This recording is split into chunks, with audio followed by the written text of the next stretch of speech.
তো গাইস দেখতেছেন বাছুর গরু আর বাছুর গাই বাছুর একসাথে বাড়িতে নিচ্ছি।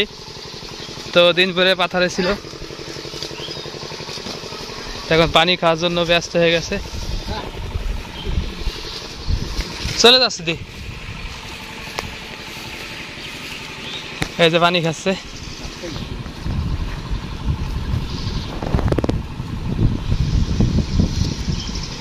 তো আমি আর আমার আব্বা এই করলাম, গরু আনলাম পাথারেতে।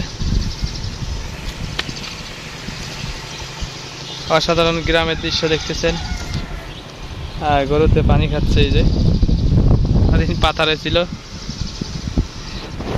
এই যে পাশে বান্ধা ছিল, সারাদিন পাথারে ছিল।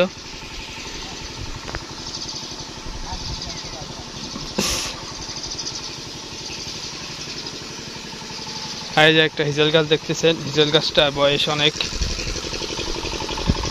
অনেক দিন যাবত এখানে রয়েছে হিজল গাছটা। এই যে হচ্ছে পাথার।